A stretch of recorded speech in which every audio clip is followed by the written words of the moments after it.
Ce que je vais te raconter complètement ouf. Une agence de location de voitures qui n'avait aucune voiture à son nom. Et tu sais ce qu'ils faisaient? Ils prenaient des voitures de leurs clients en dépôt-vente et les louaient derrière sans même les prévenir. Et un jour, une de ces voitures a eu un accident assez violent.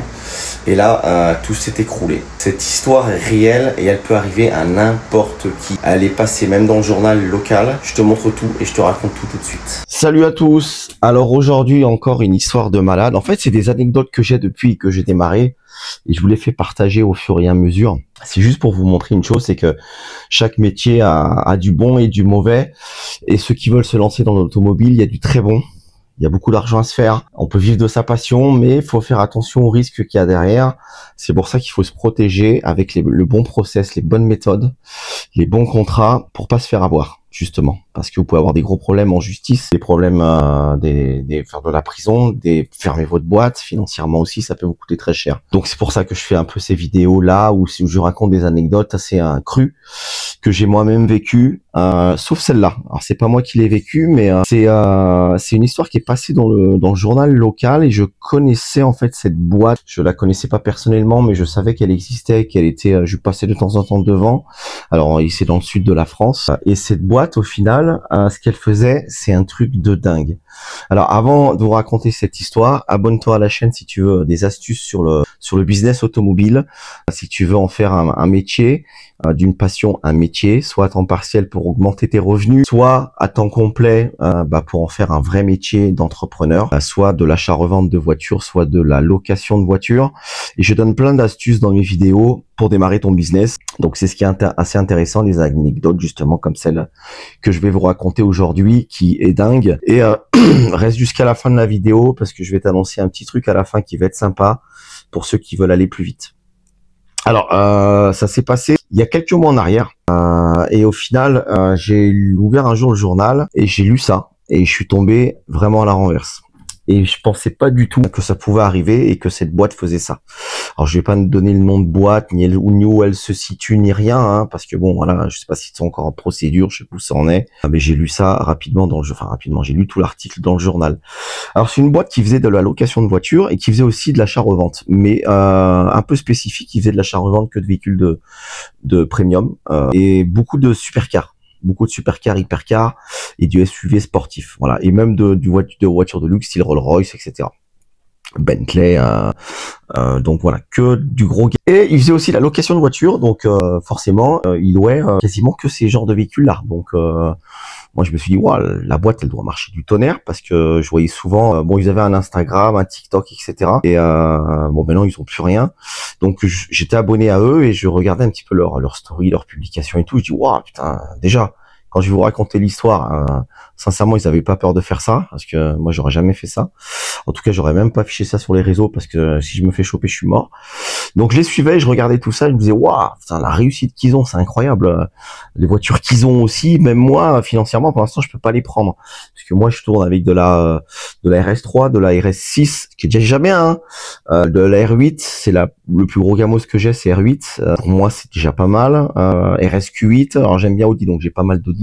BM, j'ai M3, M4, M2, les derniers modèles. Mercedes, j'ai le A45, c'est tout.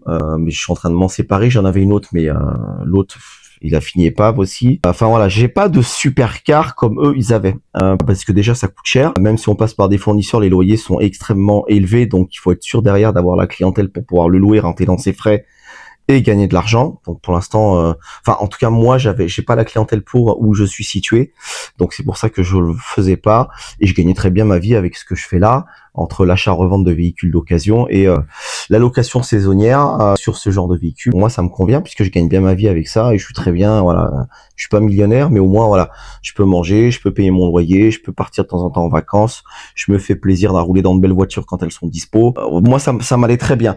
Donc bon, je voyais ça quand même, ça fait rêver parce que ces voitures-là, en posséder une, c'est un truc de fou. Donc bon, je me suis dit la boîte doit bien marcher et s'ils ont ça, c'est qu'ils encaissent quand même pas mal d'oseille et que voilà, ils font du bénéf. Et quand j'ai vu cet article dans le journal, au final, mon idée était tout autre parce que je vous raconte un petit peu ce qu'ils faisaient sur les véhicules qu'ils prenaient en dépôt-vente de leurs clients. Donc des clients un peu aisés, qui les laissaient chez eux pour les vendre. Et comme c'est situé dans une route passante et une agglomération très connue en France où les gens sont assez aisés dans ce lieu-là, enfin même aux alentours, donc ça permettait de vendre des voitures plus rapidement au final et par un professionnel, gage de confiance. Donc les gens achetaient plus sereinement et plus vite. Alors donc moi je pensais qu'il louait des voitures et les voitures qu'il louait c'était les siennes. Au final j'ai appris une chose, c'est que on a su ça parce que bien sûr il y a eu un drame derrière. Il louait donc ces voitures-là. Et il louait des voitures qui étaient en dépôt-vente. Donc il louait des Ferrari, des Lamborghini, des Aston Martin, des Porsche.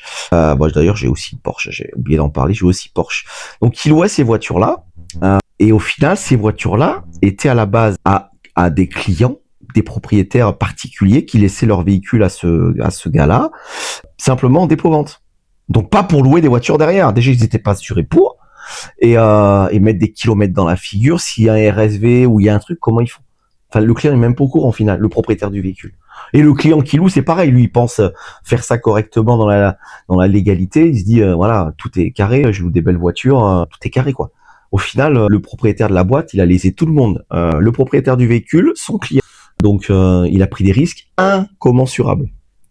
Et ce qui s'est passé, c'est qu'un jour, sur une de ces hypercars, c'était une Ferrari. Alors, je ne sais plus laquelle, c'était marqué dans le journal, mais je l'ai pas retenu, en tout cas c'était une Ferrari rouge et le gars a fait une sortie de route avec, c'était deux jeunes et un des deux est mort. C'est pas celui qui conduisait, c'est le passager. Il est décédé des suites de ses blessures et du coup il y a eu une enquête derrière tout ça et forcément rien n'était carré, les contrats de location étaient caducs, les voitures leur appartenaient pas, du coup il y avait pas les assurances non plus adéquates derrière, donc du coup via le contrôle qu'ils ont eu, voilà, ils ont été traînés en justice et derrière ils ont dû fermer leur boîte, écrouer, etc. Financièrement je pense qu'ils ont dû prendre cher aussi, ils sont plus là, ils existent plus et c'est très bien comme ça puisque c'est interdit de travailler de cette manière-là et malheureusement voilà il a fallu avoir un drame pour qu'on ouvre les yeux. Même moi le premier, je passais de temps en temps devant cette boîte et je me disais waouh putain c'est une bonne boîte et au final voilà ce qui s'est passé. Il louait des voitures qui étaient en dépôt-vente chez lui, un truc de fou. Moi je suis le client, je laisse une voiture là-bas pour qu'on me la vende et je vois la voiture, le mec il la loue, donc il fait des bornes avec, il prend des risques parce qu'elle est pas assurée pour, etc. Mais le mec je le tue. Enfin, c'est un truc de fou, quoi. Les mecs, ils ont pas de scrupules dans ce domaine-là, dans l'automobile. Enfin, comme dans un peu beaucoup de domaines, hein, mais l'automobile, il y a tellement d'argent aussi à se faire que les gens essaient de réduire aussi les coûts. Voilà, là, le mec, il payait rien. C'était tout dans la poche. Il n'y avait pas de loyer de voiture à payer. Il n'y avait pas d'assurance de voiture à payer. Il avait peut-être une assurance flotte parce que c'est obligatoire quand on fait de l'achat-revente, il faut qu'on prenne quand même une assurance, ce qui est normal pour faire les essais des véhicules, etc. À part, mais voilà, c'est juste pour faire des essais des véhicules, l'emmener au contrôle technique, faire 2-3 réparations pour l'emmener au garage s'il faut, mais pas pour faire de la location de voiture. Donc le mec, c'était un ouf. Et forcément, tout allait dans sa poche puisqu'il avait le plus cher là-dedans, dans la loc. Je vous le dis sincèrement, hein, la loc de voitures de luxe, rarement les mecs achètent les voitures, ils passent par des fournisseurs, c'est plus rentable, on fait des contrats de 3 à 6 mois, et si on voit qu'au bout de 3 mois le véhicule ne marche pas, on peut le rendre, et comme ça on s'engage pas sur 5 ans de payer des leasing, des machins, et au final la voiture ça se trouve va finir un RSV, et le mec il payait pas de loyer finalement, pas de loyer, pas d'assurance, le mec il prenait peut-être 10K par mois, par véhicule, et peut-être encore plus, même plus je pense, parce que ces véhicules-là c'est super cher, et tout était dans la poche. C'est que du bénéf. Jusqu'au jour où il y a eu ce drame. Voilà. Alors l'accident, les circonstances de l'accident, je sais pas. La seule chose que je sais, c'est qu'il y a eu une sortie de route et le mec qui était passager est décédé. Donc voilà, et heureusement que ça s'est su, puisqu'il aurait pu faire encore plus de drames, plus de morts, et c'est très bien comme ça. Simplement pour vous alerter sur le fait que si vous voulez démarrer dans ce business automobile de l'achat-revente, mais surtout de la location de voitures, alors la voiture citadine, il y a moins de risques, mais la voiture de luxe, où c'est des voitures sportives hyper puissantes, il y a un risque qui est beaucoup plus accru, puisque les gens vont très vite avec, accélèrent très fort, font les cons avec, font les kékés, et derrière, c'est plus, voilà, les accidents arrivent plus fréquemment que le gars qui va louer une petite citadine pour aller d'un point A à un point B. Il peut avoir aussi un accident, un accrochage, ça arrive, mais il sera moins fréquent et moins dangereux en tout cas qu'un mec qui roule à 250 km/h là où c'est limité à 90 quoi. Donc si vous voulez vous lancer dans la loc, c'est bien, mais faites les choses comme il faut. Faites-vous accompagner par quelqu'un qui a déjà fait, donc qui sait ce qu'il faut faire et ce qu'il ne faut pas faire, ce qu'il faut comme contrat, ce qu'il faut comme assurance, ce qu'il faut faire avant le départ du véhicule, au retour du véhicule, quand il y a des litiges, ce qu'il faut faire, le process, etc., etc. Ne vous lancez pas seul, sinon vous risquez d'avoir des problèmes, perdre de l'argent, fermer votre boîte. Et pareil pour l'achat-revente de voitures, hein. J'ai une anecdote que je raconterai demain, j'ai du mal à parler ce matin, où j'ai acheté un lot de véhicules et derrière j'ai perdu de l'argent sur tout le lot de véhicules, parce que j'ai acheté sur des photos simplement, ce qu'il ne faut pas faire, et j'ai perdu de l'argent. J'aurais même pu fermer ma boîte. Donc voilà, il y a plein de choses. Il faut vous faire accompagner. Alors souvent les gens se disent ouais c'est des escrocs, ils sont là pour vendre leur formation et tout. Oui, il y en a. C'est des escrocs, ils ont jamais bossé dans le milieu de l'automobile, ils sont juste passionnés, mais ils ont jamais eu de boîte, ils ont jamais fait ça. Donc ils pompent des trucs sur le net, ils font un e-book ou ils font une formation, ils balancent ça, ils vendent ça à 1000, 2, 3000 euros et voilà. Alors que non, on n'est pas tous comme ça. Moi, j'ai vraiment deux sociétés. Vous pouvez aller sur société.com, vous tapez mon nom, je vous donnerai mon nom en message privé si vous voulez voir ça. Moi, je vis vraiment de ça. Je vends des voitures, je loue des voitures. Donc, ce que je dis là, c'est ce que je fais tous les jours. Donc, il faut vous faire accompagner par des gens qui font ce métier au quotidien depuis plusieurs années, parce qu'ils ont dû essuyer toutes les galères. Ils ont dû essuyer tous les plâtres, et ça vous permettre de, gagner du temps, 2, de gagner de l'argent aussi, parce que sinon vous allez en perdre de l'argent.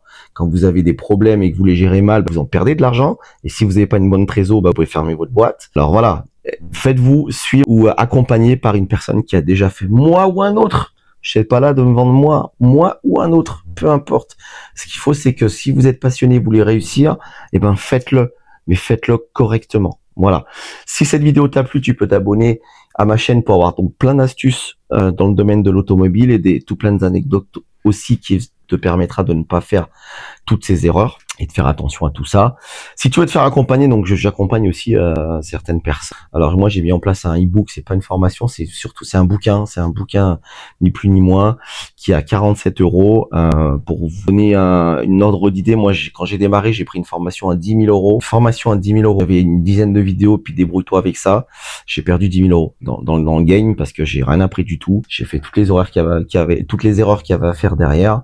Voilà, donc moi j'ai bossé, j'ai fait un e-book avec mon associé comme ça. J'ai fait tout ce qu'il y a à faire dans l'e-book, je l'ai condensé dedans.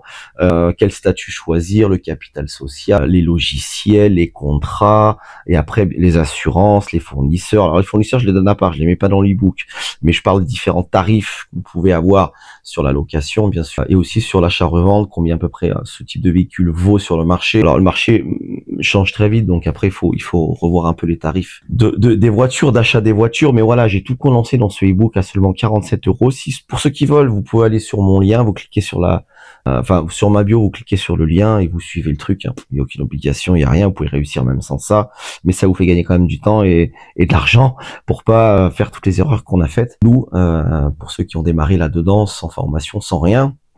Et j'accompagne aussi pour ceux qui veulent faire de la location aussi, pareil, c'était mon premier business, la location de voiture.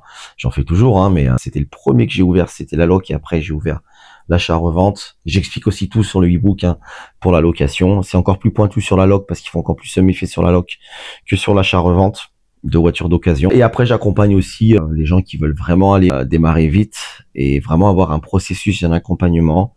J'accompagne sur 6 mois où là j'accompagne vraiment du début de création de société jusqu'aux 6 premiers mois d'ouverture de votre boîte avec vos premiers clients, tout ce qui est marketing, tout ce qui est pub, tout ce qui est réseaux sociaux, les contrats, les avocats, l'expert comptable, l'assurance, enfin tout ce qu'il faut pour démarrer une boîte.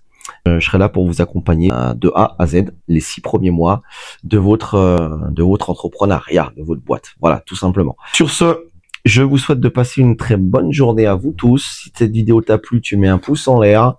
Et demain soir à 20 h, je fais une vidéo sur l'achat-revente où je donne plein d'astuces dessus pour ceux qui veulent démarrer à temps partiel dès septembre.